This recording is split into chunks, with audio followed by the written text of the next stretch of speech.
que inmigrantes somos desplazados. Entonces el tema es de esclavo a gobernador, lecciones de un inmigrante soñador. Porque si hay una cosa que un inmigrante tiene es sueños.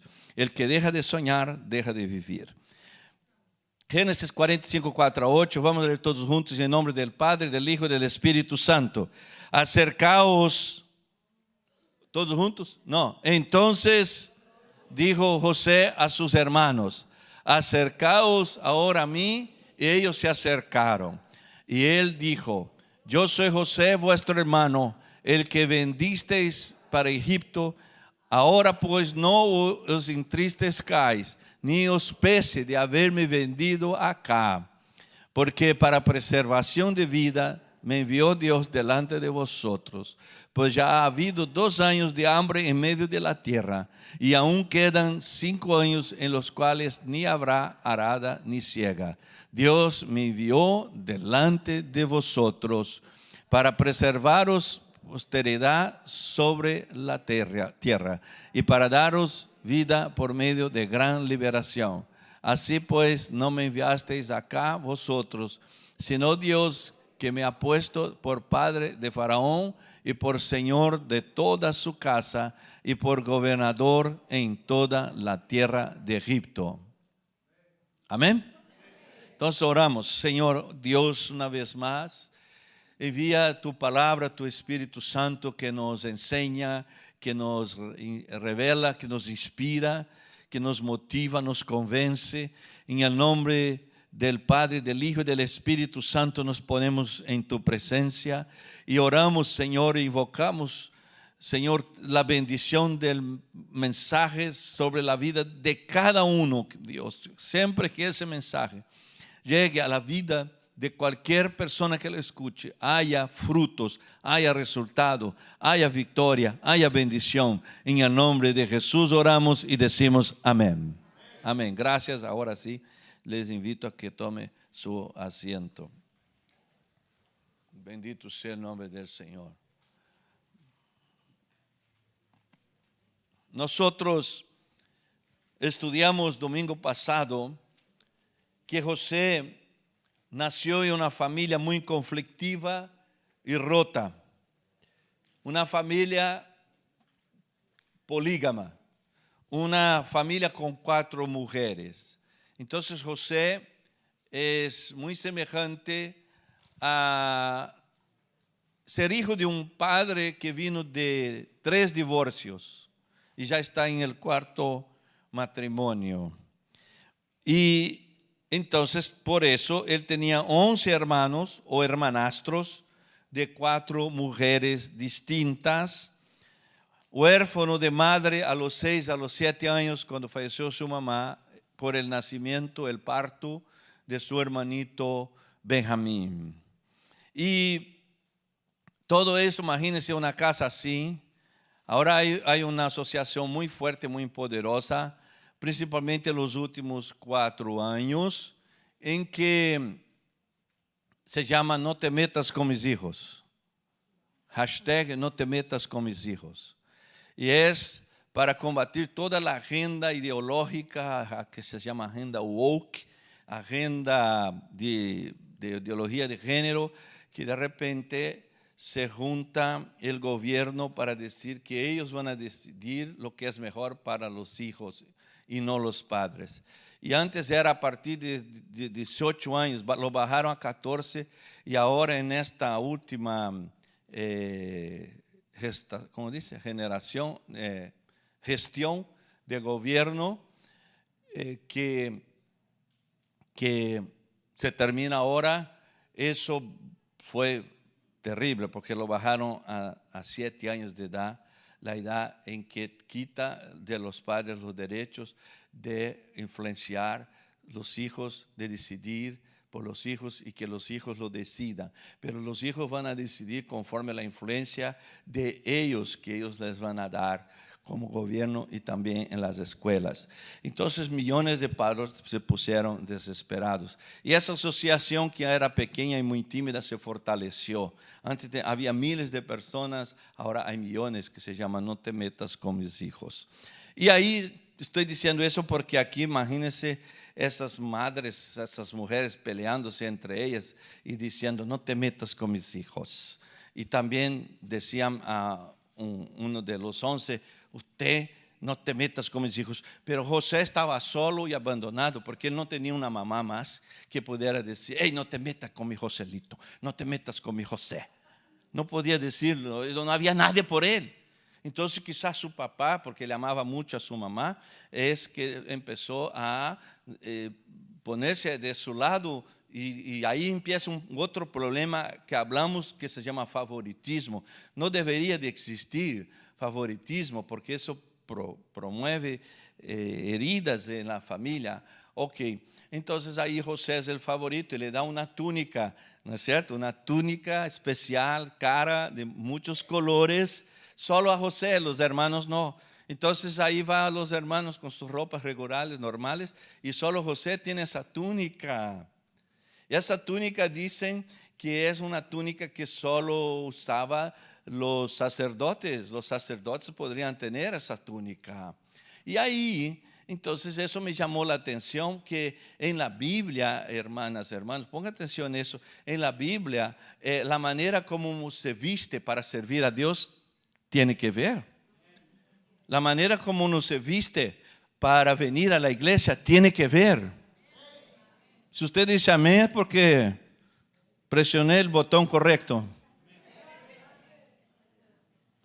Tiene que ver.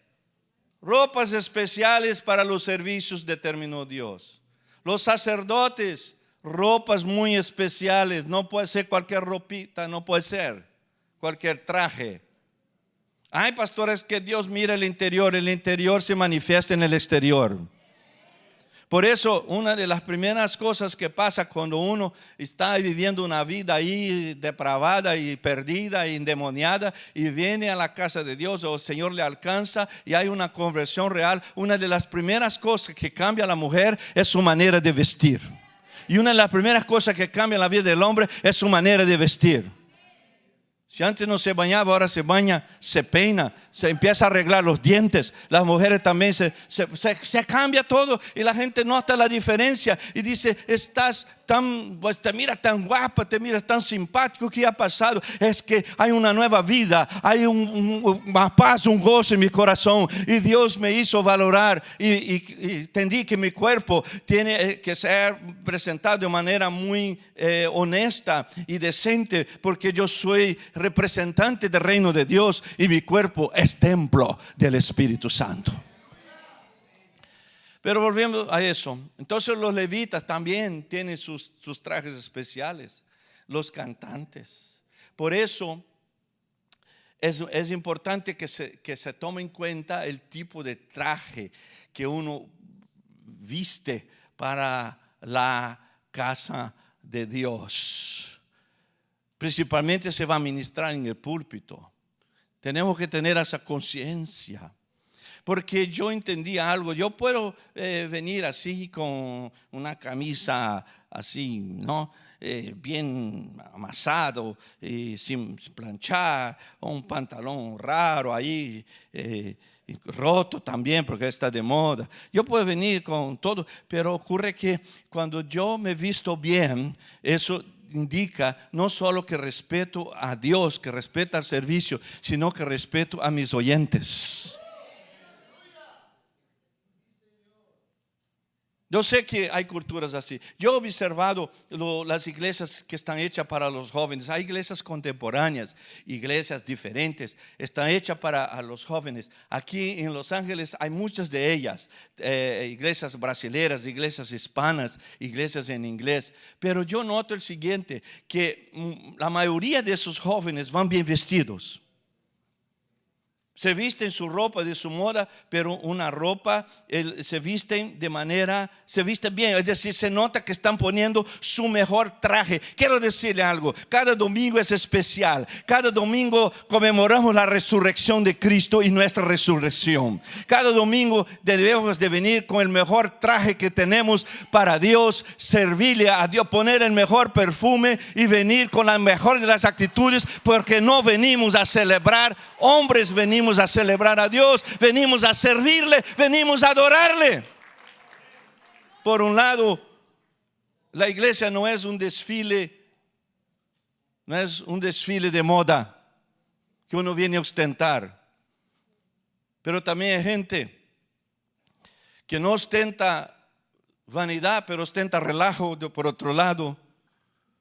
Hay gente que pone demasiado tela quizás y otros pone poca tela. Y no hay problema en vestirse bien. Dios no está preocupado con la calidad de la tela, Dios está preocupado con la poca tela. Ese es el asunto. ¿Quién es que vistió el hombre y la mujer? ¿Quién es que hizo la primera ropa? Dios. Él tiene esa preocupación. Ahora uno no viene a la casa de Dios, voy a adorar a Dios, pero viene como si estuviera en la playa. Viene como si estuviera en un baile del mundial. Hay que respetar. Aquí en el púlpito y también abajo no nos vestimos para que nos miren a nosotros. Nos vestimos para enseñar a la gente que entendemos la importancia de la reunión. Nos vestimos para que Dios lo vea y que el Espíritu Santo lo apruebe. Si el Espíritu Santo no aprueba, estamos reprobados, aunque todos digan que estamos bien. Ahora cada uno tenemos sentido, pero interesante entonces que esa túnica era una túnica sacerdotal, es una túnica de líder. Pero yo estoy volviendo a hablar de la situación de José. Es suficiente lo que yo dije, nacido en una familia muy conflictiva, una familia rota con 4 mujeres, huérfano de madre a los 6 o 7 años, tenía 11 hermanos, hermanastros y 4 mujeres, era odiado por todos los hermanos, todos, sin excepción. ¿Se parece eso a una dramática telenovela mexicana o colombiana o brasilera? La respuesta es vital. Cada uno de nosotros hemos venido a esta vida nacidos con lo que podríamos llamar un lote. No es un terreno, es una carga, una herencia que nos ha sido impuesto sin opción a escogerlo. Por ejemplo, usted no tuvo la opción de escoger padre y madre. Usted no tuvo la opción de escoger un lugar de nacimiento. Usted no tuvo la opción de elegir a sus hermanos carnales, su estatura, su físico, ni su propio nombre. Bueno, algunos cambiaron después, ¿no? De ahora que voy a ser mi ciudadano, voy a cambiar el nombre. Sí, y algunos ponen unos nombres hasta, ¿no? Hubo un hermano una vez que dijo, voy a cambiar mi nombre, pero ahora voy a poner un nombre mejor. ¿Cómo se llama? Pedro Naranja. Y cuando se hizo ciudadano, se puso Peter Orange. Pues es lo mismo, pero suena mejor. Ahora, lo que pasa es que la mayoría no tiene esa opción. Y ahí usted piense ahora cuál es su lote. ¿Está usted contento con sus padres? ¿Está usted contento con sus hermanos? ¿Está usted a gusto con la familia que le tocó? ¿Le gustó el lugar en que le ha tocado nacer? ¿Está a gusto con su capacidad intelectual? ¿Y con su temperamento también está usted a gusto? ¿No? Alguien dijo, no, gracias hermano. ¿Con su personalidad está usted contento? ¿Está contento con las memorias de su pasado? ¿Y con su físico? ¿Le gusta todo esto? Usted está cargado con complejos de inferioridad.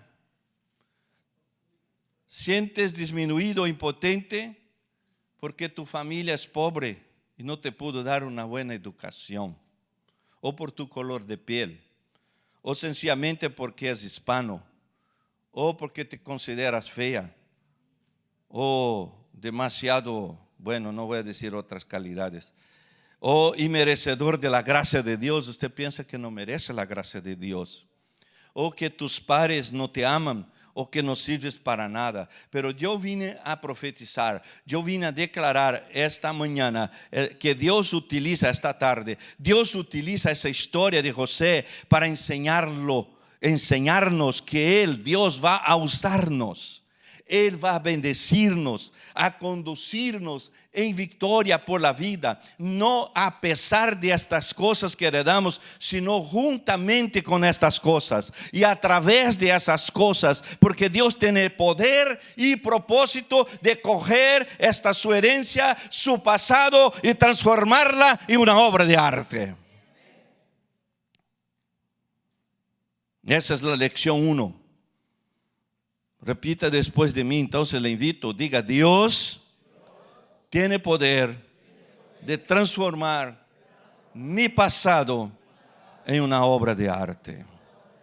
Ahora, pregunta, ¿cómo es que Dios transforma esta herencia en una obra de arte? Repita: a través de los exámenes, a través de las pruebas. Porque es ahí que Dios moldea, que Dios refina, que Dios corta, poda, amputa. Él transforma esta herencia en algo brillante. ¿Y por qué lo hace así? Porque es su modo de actuación. Y lo hizo también en la vida de José. Entonces ahora viene la lección 2, que es: a través de las pruebas viene un tiempo de valorización de Dios en tu vida. Entonces repita después de mí, diga: a través de las pruebas viene un tiempo de valorización de Dios en tu vida. Porque vea bien, los hermanos de José lo vendieron a los madianitas. Los madianistas lo vendieron a los ismaelitas. Eran pueblos ahí que, bueno, eran árabes, ¿no? Los ismaelitas. Y estos a su vez lo vendieron a Potifar, un oficial del emperador de Egipto, del imperio egipcio, Potifar. Y mira que de tanto que lo vendían, José terminó siendo vendedor. Porque la historia empieza con los hermanos vendiéndolo, pero termina con ellos yendo a comprar pan y encontrándose con José. El vendedor se convierte en comprador, que son los hermanos, y el vendido se vuelve vendedor. ¿Por qué, hermano? ¿Por qué, hermana? Porque Dios transforma la tragedia en victoria y la derrota en triunfo. Y Dios está diciendo eso, que Él va a convertir tu situación en una promoción. El vendido se va a convertir en vendedor. ¿Quién aquí cree que Dios va a cambiar su vida? Si está mala va a estar buena, y si está buena va a estar mejor. Porque dice la Biblia que lo que Dios ha preparado para nosotros es mucho más de lo que hemos podido imaginar. ¿Alguien aquí cree que Dios está abriendo puertas? Sí, Señor. Él comenzó como un vendido, pero terminó como un vendedor, con tanto que lo vendieron. Él hizo un curso de economía y su diploma para hacerse cargo de la casa del faraón. Ahora, vender a José no era otra cosa que el centro de la voluntad de Dios. Y aquí te lo demuestro. Un hermano de José, Simeón, quería matar a José. Simeón quería ¿qué? Matar a José. Pero Rubén, el hermano mayor, quería devolver José a su padre. Eso es lo que quería hacer. Pero pregunto, ¿quién fue que resolvió el problema del hambre en el mundo algunos años después? José. Si Simeón mata a José, en 22 años todos se morirían de hambre. Los hermanos de José, porque José no estaría ya para darle la comida. Si Rubén logra sacar a José de la cisterna y devolverlo a su papá, el resultado sería el mismo. En 22 años todos se morirían de hambre. Pero José no fue ni muerto por Simeón ni devuelto por Rubén a su papá. Él fue vendido por otro hermano que se llama Judá. ¿Cuál es la lección entonces? ¿Cuál es la moraleja? Que en nuestra vida no faltarán Simones y Rubénes. ¿Quiénes son los Simones? Son los que quieren hacerte daño. ¿Quiénes son los Rubénes? Son los que quieren ayudarte. Pero atención, Dios no va a permitir que ni Simeón te mate y ni que Rubén te ayude. ¿Estamos aquí? ¿Sí me están siguiendo? Pero si me están entendiendo es otra cosa. ¿Te gustó que Dios no va a permitir que Simeón te mate? Pero no te gustó mucho que Dios no va a permitir que Rubén te ayude. ¿Por qué? Porque lo que va a prevalecer en tu vida no es ni la voluntad del amigo y ni la voluntad del enemigo. Lo que va a prevalecer en tu vida es la voluntad del Dios Todopoderoso.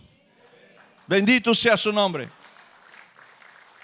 Y José podría pensar en el regazo de mi padre, ay, si estuviera allá.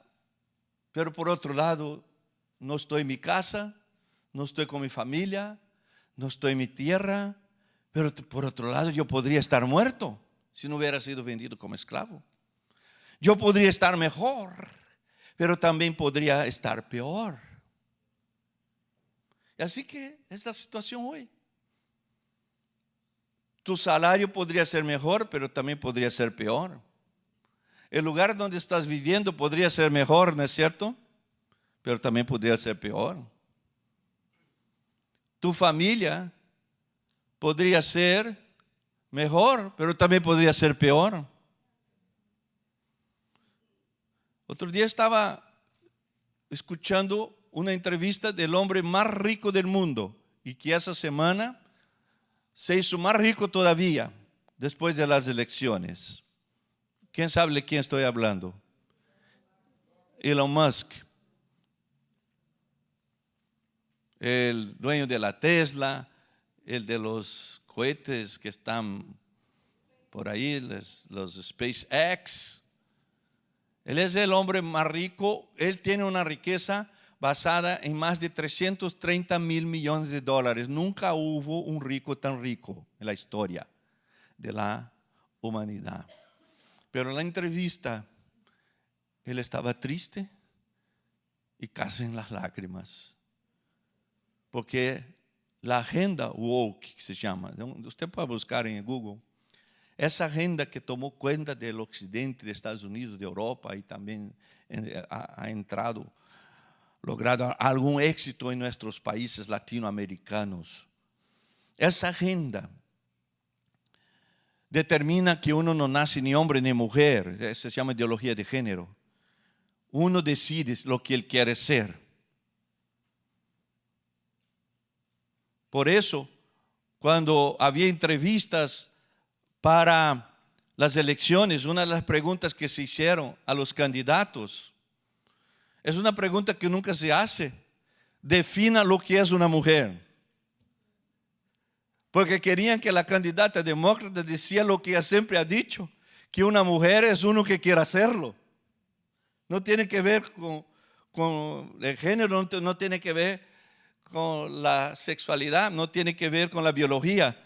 Cualquiera que quiera sentirse mujer es una mujer. Y cualquiera que quiera sentirse un hombre es un hombre. Pero se esquivó por todos los lados de contestar la pregunta. ¿Por qué no lo hacemos? Si lo creemos, si yo creyera en la agenda woke, yo lo diría. Y aquí hago un paréntesis para decirle algo. Espero no olvidarme lo que estoy hablando. Que yo escuché que hay terrorismo psicológico en contra de los inmigrantes en estaciones de televisión hispanas en Estados Unidos. Y yo fui a ver si sí es cierto. Y sí es cierto. Y es algo fuerte lo que están diciendo. Y después dicen, no confíe en notario, no esté ahí tranquilo, búsquese inmediatamente un abogado. ¿Y quién es que está diciendo eso? Un abogado. Qué raro.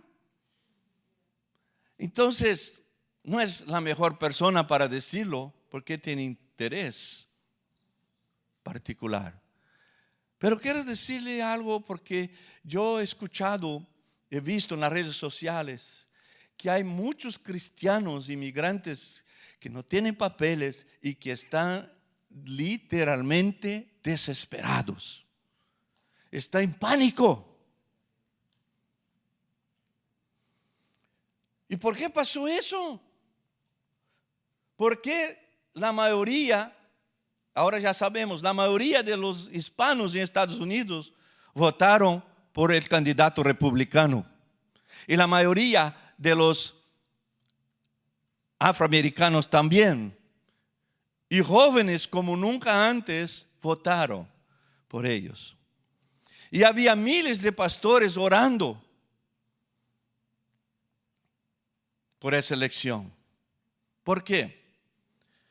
Es que había y hay siempre tres tipos de agendas que mueven una elección y mueven una a votar. Una es la agenda económica, la cuestión de los precios, de la inflación, de los impuestos. Si está muy alto, si la economía no está bien, uno ya no quiere ese gobierno. Vamos a intentar algo diferente. La otra agenda que mueve, ¿cuál es? La agenda social. La agenda de las costumbres, la agenda de la familia, la ideología de género. Porque la mayoría de los americanos, de los inmigrantes también, somos personas conservadoras. Somos pro vida, somos pro familia. Somos en contra de ideología de género y teoría racial de las razas, etcétera, teoría crítica de la raza, de establecer diferenciación y discriminación entre personas por sus colores o por su historia. No, nosotros estamos en contra de eso. Y ahí, esa es la agenda social. Pero la otra agenda es la agenda moral. Y es eso que movió al candidato republicano, o movió a la gente a votar en un candidato republicano como nunca antes en la historia de Estados Unidos. La agenda moral prevaleció sobre la agenda económica. El que diga, no, porque votaron por el candidato republicano porque la economía no anda bien, la inflación disparó. No, eso no tuvo que ver, eso ha sido secundario. La gente estaba demasiado preocupado con la situación moral de Estados Unidos, porque en esos últimos 4 años, si usted sigue la historia y si usted observa las informaciones, hubo una depravación, una degradación moral como nunca antes en la sociedad americana. Y la sociedad es conservadora, la mayoría son cristianos, muchos no son de verdad, son nominales, pero tienen una formación de su papá, de su mamá. Y los inmigrantes también tenemos una buena formación. ¿Y qué pasa? Que cuando nos sentimos amenazados, reaccionamos. Pero ahí uno dice, pero ¿y la cuestión migratoria? La cuestión migratoria es una cuestión que tiene que ver con la agenda social. Pero para mí como pastor también tiene que ver con la agenda moral, porque la Biblia habla del inmigrante, que el inmigrante no debe de ser rechazado, no debe de ser humillado, no debe de ser esclavizado, no debe de ser menospreciado, no debe de ser deportado. El inmigrante que viene a tu tierra, dice la Biblia, debe de ser acogido. Bueno, no hay muchos inmigrantes aquí, por eso no dicen amén, ¿verdad? Pero la primera vez que lo dije, hace años, hubo un amén más fuerte. El inmigrante debe de ser rechazado o debe de ser acogido. Es lo que dice la Biblia. Ya recuerda que Jesús fue inmigrante. Y más, Jesús, además de ser inmigrante, su papá inmigrante, su mamá inmigrante, inmigraron huyendo de persecución política, huyeron para Egipto. Jesús vivió en Egipto cuando niño, dice la Biblia. Y uno dice, es que en mi tierra, en mi país hay el Cristo negro para contraponerse al Cristo blanco. Quiero decirle algo. Vamos a ver. ¿Jesús era blanco, negro o moreno? Claro, así, brown. La Biblia no dice la historia, pero lo más cierto es que él era un moreno, claro. Y más, él vivía entre los desplazados, él no vivía con la élite, él no vivía en el centro, él no vivía en Judea, él no vivía en Jerusalén, él nació y creció en Galilea, la región más despreciada, más rechazada. Él nació allí, creció allí. Por eso decían de él: ¿cómo puede venir algo bueno de Nazaret? Y ahora dicen de mí, quizás de usted también: ¿cómo puede venir algo bueno de tu país? Pero ¿cuántos sabemos que a propósito Dios hizo que Jesús naciera en un lugar de gente humillada, despreciada, desplazada, justamente para enseñar que Él usa los que no son, para humillar los que son, para que la gloria sea de Él y no del hombre? Uno que es racista no puede ser cristiano, no debería de declararse, porque si hay algo que Dios no es racista. Y la prueba es que Jesús era judío. No era blanco anglosajón, era judío, pero también era palestino. Y él nació en una área, una región que está entre Asia, África y Europa. Él nació ahí en el medio.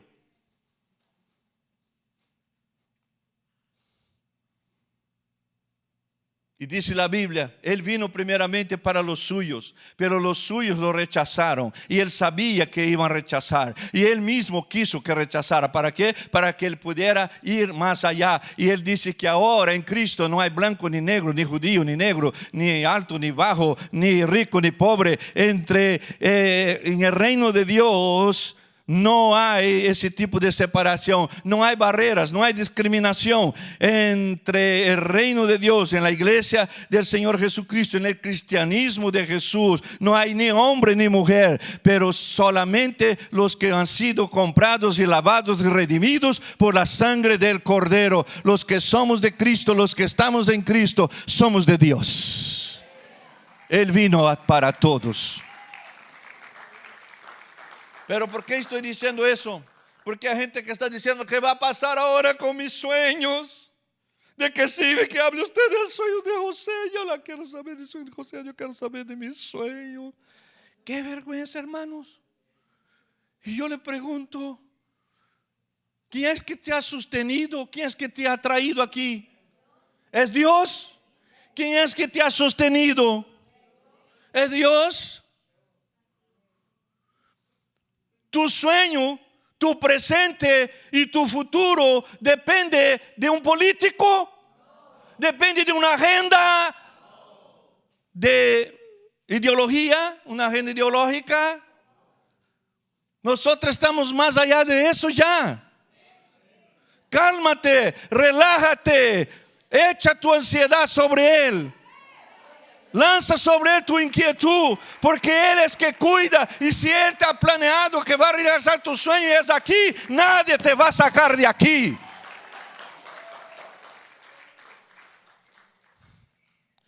Bueno, ahora vuelvo al tema. Tendría que decirlo, porque estaba muy preocupado con eso. Y digo: Dios, dame una palabra para mi hermano, mi hermana, para que no esté en angustia. Entrégate, hermanos de Dios. Parece que de repente se nos olvida que Jesucristo es el Señor. Jesucristo es el Señor de la historia. Jesucristo es el Señor del universo. Jesucristo es el Señor de mi historia y de tu historia también. Aleluya. Bueno, así que usted dice: podría estar mejor, pero también podría estar peor. Así que glorifica a Dios por eso. Usted está en el lugar donde Dios quiere que usted esté. Esa casa donde usted vive, eso está fuerte. Ese carro que usted tiene, esa empresa en que usted trabaja y el salario que recibe, todo eso es parte de la voluntad de Dios para tu vida. Las cosas podrían ser mejores, pero también podrían ser peores. Así que agradece a Dios por todo lo que tiene.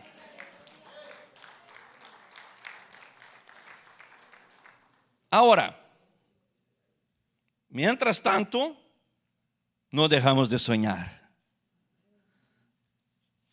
no dejamos de ser fiel a Dios, creyendo que lo mejor está por venir.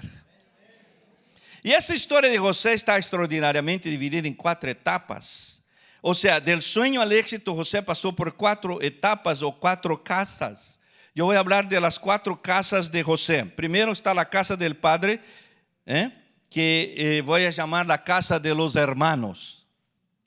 Porque José dice la casa de mis padres y también dice la casa de mis hermanos. En Génesis capítulo 41, verso 51, versículo 51, donde dice, Dios me hizo olvidar la casa de mi padre. ¿Ve?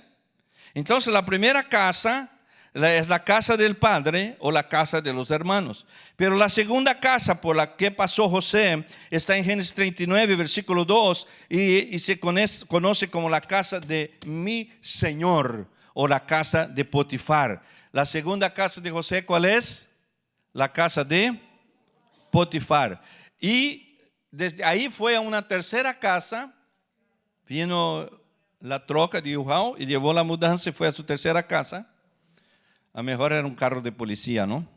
Porque salió de ahí encarcelado y fue a la casa del comandante de la guardia. Él fue a la prisión, pero él no estaba en la celda, ¿sabía eso? Ustedes que tuvieron una celda alguna vez, por alguna razón, buena o mala.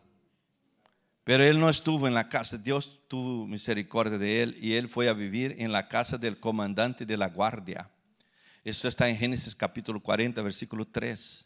Entonces la primera casa, ¿cuál es? La casa de los hermanos. La segunda es la casa de Potifar. Y la tercera la casa del comandante de la guardia. Y la cuarta casa, ¿cuál es la cuarta casa en que él fue a vivir? La casa del faraón. Génesis 41, versículo 40. Faraón dice, usted administrará mi casa. 4 casas.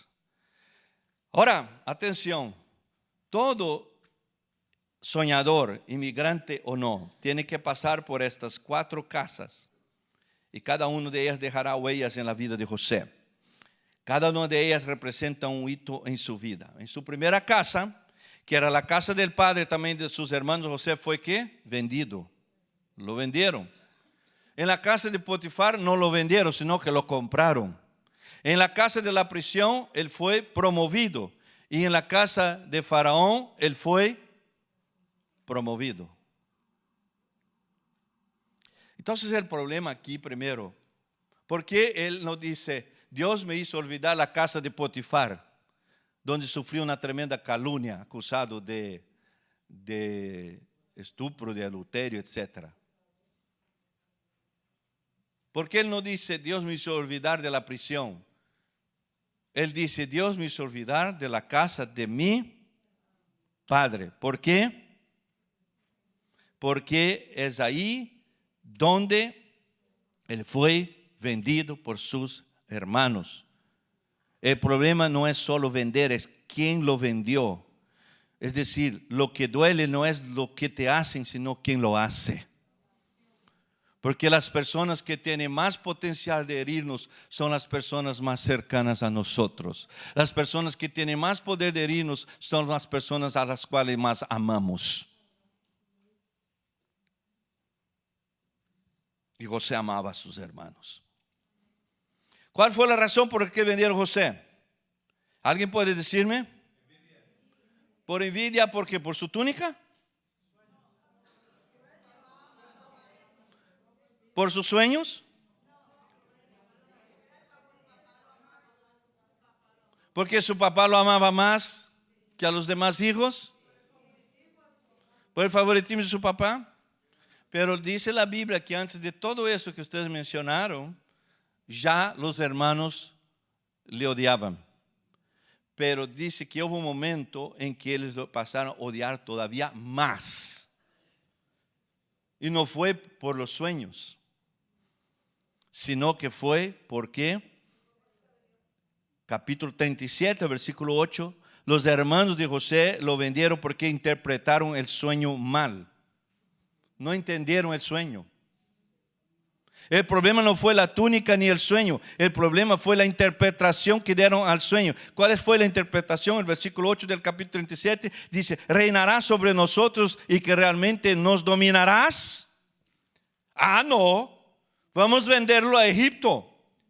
Porque si lo llevamos a Egipto, nunca va a ser rey en Israel. Entonces, ¿cuál es la lección 3? Lo que los hermanos de José no sabían es que el sueño de Dios no depende del lugar, sino de quien pisa la tierra. Depende de la persona. Si José se queda en Israel, sería gobernador de Israel. Si José es enviado a Siria, sería gobernador de Siria. Si José es enviado a Babilonia, sería gobernador de Babilonia. Si José es deportado para Centroamérica y va a vivir entre los mayas, él sería rey de los mayas. ¿Por qué? Porque donde pongas la planta de tu pie, Dios te va a prosperar y tus sueños se van a cumplir. Así que no depende de demócratas ni republicanos, no depende del lugar, depende de uno que Dios quiera bendecir. A donde quiera que estés, donde ponga tus manos, Dios te va a bendecir. Y si lo cree, apláudelo fuerte, porque Dios tiene plan y propósito y alianza con personas, y usted es esa persona. Yo soy esa persona que Dios eligió, nos sacó del montón y declaró: ese voy a bendecir, a ese voy a liberar, a ese voy a sanar, a ese voy a usar poderosamente mis manos. Así que no depende del lugar, no depende de gobierno, no depende de hombre, no depende de la familia, y no depende de la bondad de la gente ni de la maldad de la familia. Depende que Dios esté con nosotros y nosotros estamos en Él, y en Él vamos a dar fruto. Gloria a Dios. Pero para terminar, ¿cuántos le alaba a Dios en esta tarde? Yo siento la presencia de Dios en ese lugar. Ya la sentí antes, pero no sé por qué ahora la siento más todavía. Pero voy a tratar de terminar. Lección 4. Bueno, es que cuando José sale de la casa de Potifar para ir a la cárcel, eso no tiene lógica.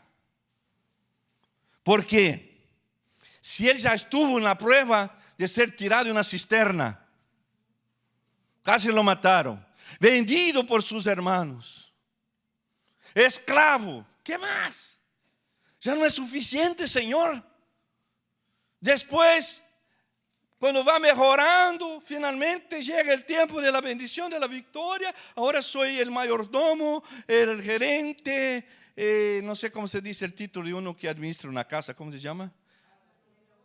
El manejador. Mayordomo, no sé. Mayordomo es algo más clásico, ¿no? Nosotros decimos manejador o gerente o no sé.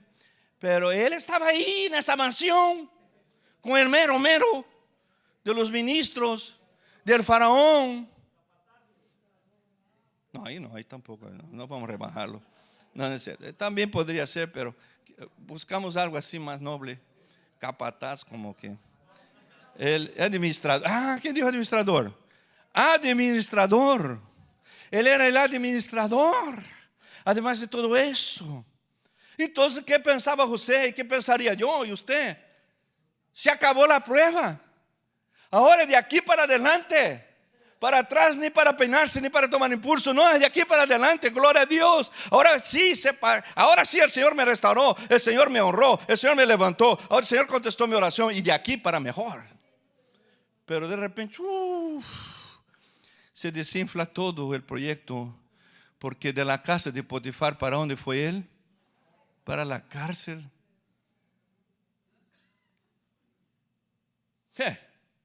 Otra vez, otra cárcel. Primero el pozo y ahora la prisión. Y José bien campante ahí, cantando, alabando a Dios en la casa de Potifar. Dios no me trajo hasta aquí para volver atrás. Me trajo aquí a poseer esta tierra que Él me da. ¿What? ¿Cómo? Otra vez en la prisión. Lección 4. Nunca pasarás de una buena fase a una mejor sin antes ser probado en la casa de la prisión. Porque la prisión es un lugar donde Dios está contigo.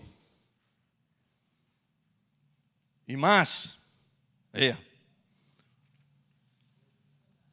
no lo escribí, pero me recuerdo. Eso es muy importante. Y aquí Dios me habla también a mí. Usted en la vida cristiana no pasa de una victoria a otra victoria. Usted no pasa de una fase buena a una mejor. No es así. Entre una fase buena, una etapa buena y una mejor, hay una etapa de prueba, de lucha. Son las 4 estaciones. Yo tengo un mensaje que se llama las 4 estaciones de la vida de un cristiano, basado en las 4 estaciones del clima, del tiempo ecológico. Siempre hay verano, pero después viene el invierno. Después viene, ¿qué? Primero viene el otoño, después el invierno, después la primavera. Hay flores otra vez en la tierra. Huele bien. Júbilo porque es verano. Y después del verano que viene, hojas secas, vidas secas, relaciones secas, almas secas, finanzas secas. Otra vez, pero estaba tan bien allá ahora que llegué arriba, otra vez abajo. Pero es necesario constantes pruebas y exámenes de parte de Dios, porque esa es la manera como Él nos prepara para una etapa de victoria mayor y mejor. Alábale al Señor, porque eso es lo que sucedió con José. Y es lo que sucede con nosotros. Por eso le pido que se ponga de pie en presencia de Dios para orar. Y yo quiero repetir eso antes de orar, para ver si le sube el ánimo a la gente. Quiero decir esto: nadie puede salir de la comunidad de la casa de Potifar y llegar directo a la realeza del palacio sin antes pasar por la prisión. ¿Por qué? Porque esa etapa es la en que Dios te está llevando. Esa es la etapa en que Él no trabaja a través de ti, pero Él trabaja en ti. Él no trabaja siempre a través de nosotros, Él también trabaja en nosotros. Y esa fase difícil que usted está pasando, y esa fase difícil que yo estoy pasando, esa fase difícil es Dios que nos está empujando. Dios nos está dando un impulso para llevarnos a algo mejor, más grande, más valioso. Y cuando venga ese algo grande, ese algo mejor de Dios, ese tiempo de victoria todavía mayor, más prosperidad o más recursos o más ministerio, ¿no? Un tiempo de victoria familiar incluso. Cuando venga eso, en ese momento, usted y yo estaremos preparados, porque las pruebas, los exámenes, es como Dios está transformando el lote, la herencia de nuestro pasado, nos está puliendo, nos está refinando como oro, porque Él nos quiere bendecir y Él nos quiere usar. Y lo que más le importa a Dios no es nuestra felicidad, es nuestra santidad. Dios no está tan ocupado en hacernos felices, sino que está ocupado en hacernos santos. Por eso dice la Biblia: santo, santo, santo. Y hoy cantamos: santo, santo, santo. Santo es el Padre, santo es Jesucristo, santo es el Espíritu Santo. Y Dios dice: yo quiero vuestra santificación. Yo quiero que sean separados para mí. Yo quiero que se salgan de los valores de este mundo y cultiven los valores de mi reino. Son míos, propiedad exclusiva mía. Yo no les he vendido. Ustedes fueron vendidos al pecado, dice la Biblia. Pero yo les he comprado, no con oro y plata, les he comprado con mi sangre, la sangre preciosa, inocente y poderosa de Jesús. Y porque somos comprados con sangre de Cristo, somos propiedad de Cristo. Entonces Él quiere nuestra santidad, pero cuando nos sometemos a sus mandamientos, Él nos hace felices.